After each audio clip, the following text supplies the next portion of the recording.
Oh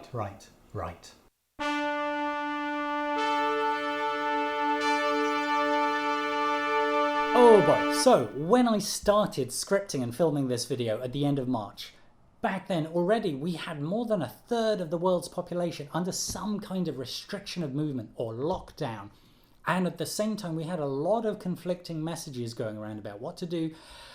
And we had celebrities singing to us through their phones about how everything was going to be all right. Which it absolutely is if you're a celebrity and you live in a massive house with your own pool and your own gym. Imagine there's no countries, yeah.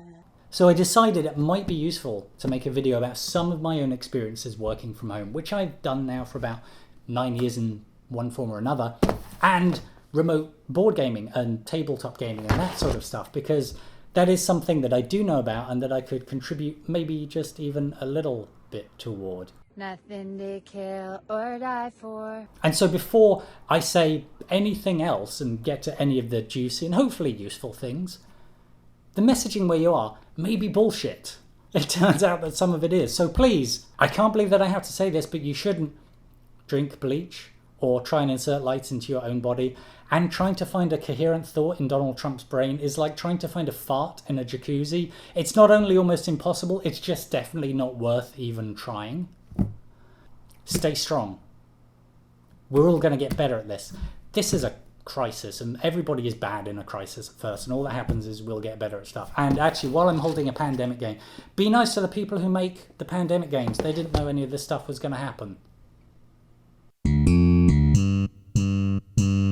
Right, first of all, there are certain types of game that translate extremely well to remote play. One of those is deck builders. Do you have your Magic decks, your Netrunner, your Ashes Rise of the Phoenix Spawn, your obscure anime card game from the early 2000s that you secretly still like, Keyforge if you're into that? Whatever, as long as you have a surface to play on and a way to point a camera towards your tableau and, you know, get some of your face in the frame if you want your opponent to see your reaction when you lose again. That's all that you need. It's the same as facing off an opponent. The next is roll and writes. All you need is one player in your group, however big that is, to be rolling the dice or drawing the cards. And if you're playing Railroad Inc. or Second Chance or Welcome to or anything like that, you just need your own copy of the game's sheet to write on, to draw on, and you don't actually even need the physical one. Sure, you can head to the publisher's website and download a copy and print them off, or you can just scribble all over your computer screen on a digital version of that, which I have done, and it's good, but it's not my finest work. You know what else is super lo-fi and that you have in your home right now? That is paper and pen. And if you have these, you already have all that you need to role play remotely. You don't even need dice. There are dice rollers on the internet. Hell, you could make Google roll your dice for you, and you should, because they have a lot of money. But that is all you require to start, because the basic rules for D&D 5th edition are free. So are the rules for Starfinder and Pathfinder and the Fate system and Lady Blackbird and a whole host of other stuff. And if you really do feel that you have to watch the die rolls of other players, then there can be an amount of pointing the camera at things in a silly way, but you don't have to be looking over everyone's shoulder. If that seems too weird to you though, that seems too basic, you can head through to sites like Indie Press Revolution and Drive-Thru RPG, and you can download all sorts of PDFs for things from Paranoia, a bit of a plug there because I co-designed that, to Warhammer, to Tales from the Loop, to Blades in the Dark. Hundreds of things that you can get up and running immediately within an afternoon. And if you must have the structure of a virtual tabletop, you can grab software like Fantasy Grounds or Roll20, and that allows you to create amazing, beautiful maps and track stats and build complex character sheets. But you don't have to. You don't need any of these things, even though they are out there. And if you've never role-played remotely before, never done that online, I'd actually recommend you don't do any of it. Just start with the experience of talking to your camera and a group of other players and see where it takes you. You already have the ingredients that you need, which is your friends. For me, quite a bit of working from home is about routines and rituals, and as humans we're creatures of habit. We like an amount of routine. It makes us feel comfortable and it makes things feel familiar. If you're suddenly working from home a lot, or just suddenly at home a lot, you might find some of the following quite useful. If you're struggling to get going in the morning, or struggling to motivate yourself, do not feel bad. So many of us are right now, including myself sometimes. And if I can offer one weird tip for life, it is this: splash water on your face in the mornings. Sometimes a whole shower can feel like a lot. It can feel like too much, and I've been there myself, but you can just splash water on your face. You can make it to that sink and you can wet your features, and that looks like this. It actually doesn't have to look like that, but I guarantee for so many people this makes a big difference. I know it sounds weird, but if you've never tried it, please try it. Oh, it was so bad. I know I sound like your mum, but I don't recommend working from bed at all. And I know we can all make jokes about working in our underwear now that we're at home, but I think the ritual of getting dressed and getting as far away as you possibly can from your bed in work mode is actually really important. It creates a kind of a mental line between rest and activity. This is me working in the corner as far away from my bed as possible. That's me in the corner. If you're working or looking for work or just looking to be productive, I recommend doing that in a part of your home that has good lighting, where you can sit comfortably without too much interruption. It's no coincidence that I put my desk right by my huge window, because natural light is awesome. Now, keeping a consistent schedule for your day can be really helpful, including a consistent lunchtime and consistent end to your work day. And when that happens, shift out of work mode as well, whether you're working or not. Like, for example, I don't check my work email outside of work hours anymore, and it makes me feel so much less stressed, and I wish I'd done that sooner. Also, don't check the news while you're working. Put a block on your browser if you have to. I want to talk about the news a bit more later, but first, shall we get back to board games? Let's talk about Tabletop Simulator and Tabletopia. Tabletop Simulator costs. Tabletopia is free, but many of the games in it cost. But both are basically a very similar thing. They're pieces of software that create a kind of a virtual space within which you can play board games. Digital representations of a lot of your favorite titles that are often painstakingly recreated. They're also a little peculiar. Both create these strange abstract spaces that exist somewhere between our own reality and the elemental plane of board gaming. A ghostly darkness akin to a Brechtian play wherein the only performance is board games. All of your avatars float in suspended animation above a spotlit play space in a cross between an intense Sidney Lumet film and those Skype calls from Neon Genesis Evangelion. You have a single disembodied hand with infinite reach, which manipulates things in a fashion akin to a puppeteer working in wet cement, and it's completely fine. It's okay. If you just focus on the game and ignore the whispers and the shapes in the darkness and the occasional movement in your peripheral vision, these peculiar purgatories are a pretty acceptable way to play a lot of games. But your mileage will vary. Some games are implemented better than others, with varying degrees of automation and score tracking, and you'll still need to know the base rules. You'll also almost certainly want to be on voice chat or Skype with all the other cast from Neon Genesis Evangelion, so you can talk about what's happening or how to take over the world or just look at everyone's pets. Which am I talking about here? Tabletopia or Tabletop Simulator? Well, both really. So which is better? Tabletopia because it's free, or Tabletop Simulator because it has this hellish music, which I now hear every time I close my eyes, unless I pass it on to someone else within 7 days, which is probably you, thanks.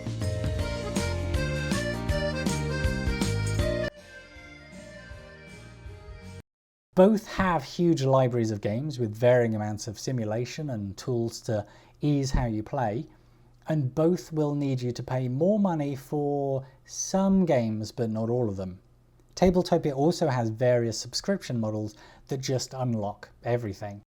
Tabletop Simulator, however, seems to have become more popular with people making their own games or just messing around and importing things like custom assets, which means you could also jury-rig it as your own rudimentary tabletop role-playing space, with a bit of effort. I live in Vancouver, British Columbia, on the western edge of Canada, and right now all of the data suggests that the changes we are making, the social distancing and the staying at home, works. It's also a huge effort by a lot of people to change the way that we all live, and it's resulted in some very, very big sacrifices. For some of us, it's cost our social lives, our hobbies, our dating, seeing our families. For others, it's cost our livelihoods. The results of this pandemic could be life-changing, even for families who remain healthy.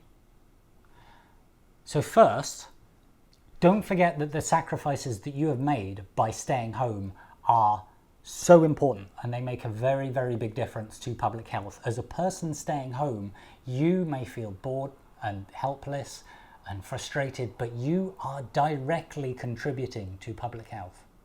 Our collective actions are protecting people right now, as well as reducing the strain on public services. If you're staying home, you're part of a remarkable collaborative effort.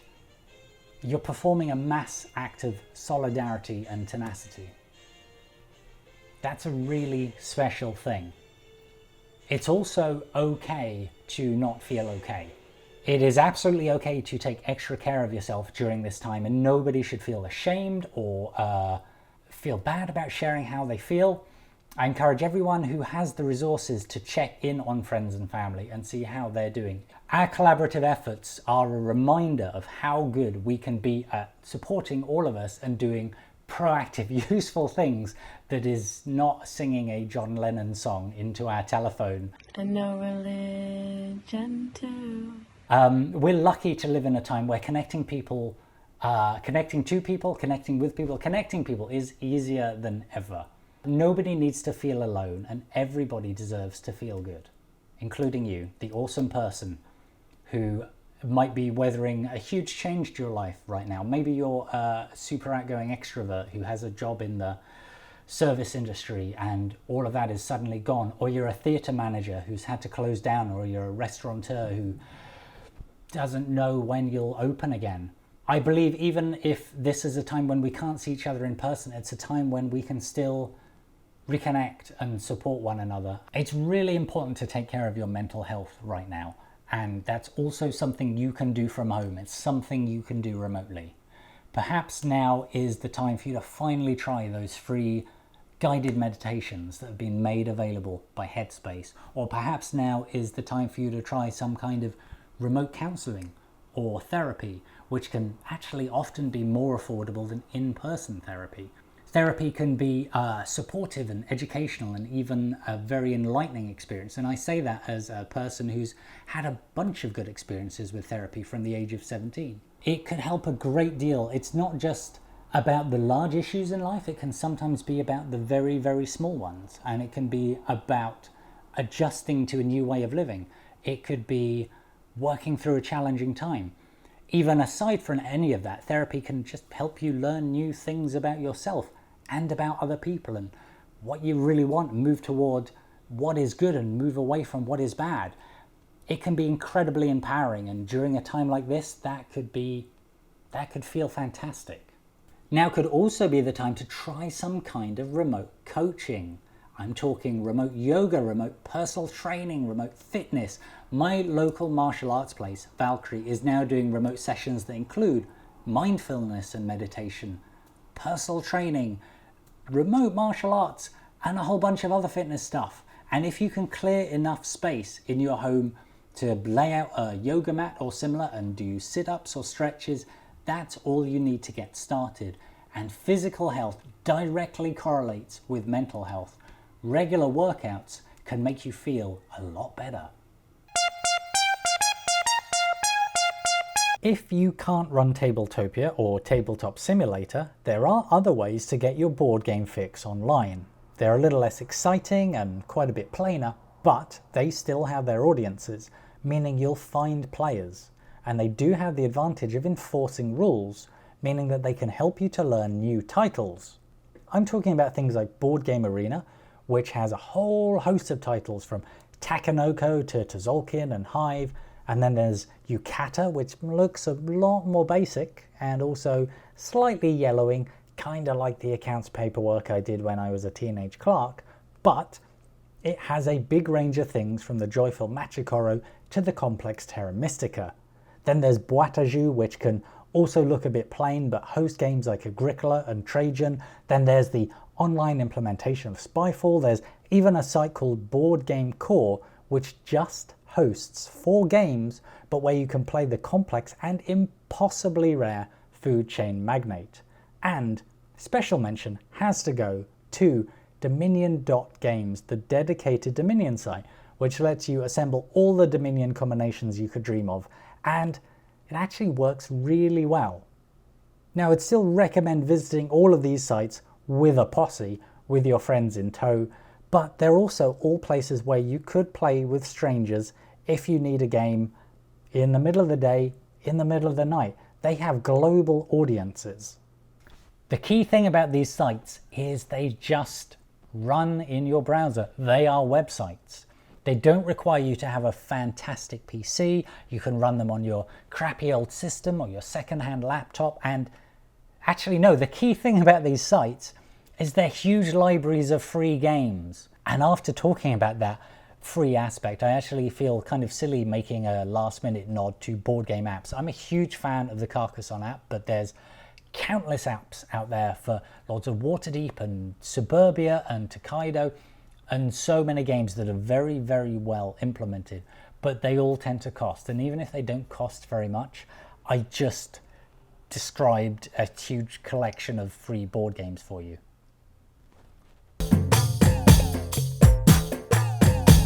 Finally, I mentioned earlier about not checking the news while working from home, and I thoroughly recommend that you do limit the amount that you follow the news and social media. And that doesn't mean cutting them out entirely and not being informed, but it does mean limiting the amount that you do that and finding something more useful to do with your time instead. There will always be an infinite amount of news to consume at any time, but particularly a time like this, and an infinite amount of social media. But the effect can just be amplifying and, if nothing else, unhelpful. Apps like Stay Focused and Moment and Social Fever can help you limit how much you do that. And the time that you have aside from that instead could be used for something much nicer. Now, everyone and their grandmother is recommending right now that we all take up some kind of new hobby and become creative and do extraordinary things with the opportunity that we're given. And you don't have to, I don't think you have to do that. I actually think most people shouldn't do that at all. I think you should do what you want to do. It is absolutely a great time to consider learning to cook better, or finally getting around to painting all those miniatures, or picking up some kind of other new hobby like mastering a musical instrument that's always been laying around. But it's also a great time to just sit and read books and watch Netflix, and if that makes you feel better, I think that's a terrific idea.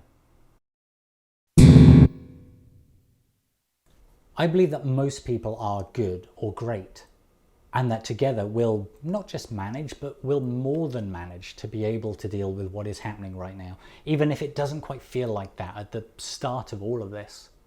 I think in the future we'll look back at ourselves and we'll be impressed, we'll be proud of how we managed to adapt, of how we managed to handle the things that are happening, how we came together and how we collaborated. It's not always obvious and it doesn't always feel that way, but all of us as human beings are capable of remarkable strength and tenacity and resourcefulness, as well as kindness and compassion on an extraordinary scale. And I think it's all of those things that mean we'll get through this together. Related, it's also it's kind of how I made this video. Was I had a lot of help and research from other people who I need to give thanks to, and I have tried to remember this list, and I have done 16 takes and I haven't. So I would like to thank the team and the community at Girls Game Shelf for giving me suggestions and help and inspiration, to No Pun Included and Mzaya for helping out, to Ludo Cherry, to Things Get Dicey, to Tiffany Tuttle of Good Games Indianapolis, to Big Potato, and to my Patreon supporters and community for some ideas and for just generally allowing me to pivot and make something different and not do writing this month. I also used a lot of online resources to research this. I used things that were created by Vice and PC Gamer and Polygon and Watch It Played and Dicebreaker and the Dice Tower and Valkyrie Western Martial Arts and the Manifold. Thank you all for selflessly making useful, helpful guides for gamers and for the community and for people stuck at home during this time, because that says a lot about your character. Now, I don't want to do any more takes, so I'm gonna make a risotto now and stand over it, stirring it like a witch over a cauldron, and leave you with the footage of how people here in Vancouver thank their health workers for putting themselves on the front line. Thank you very much for watching. Let me know what you're playing and how you're playing it. I would like to hear that. Goodbye.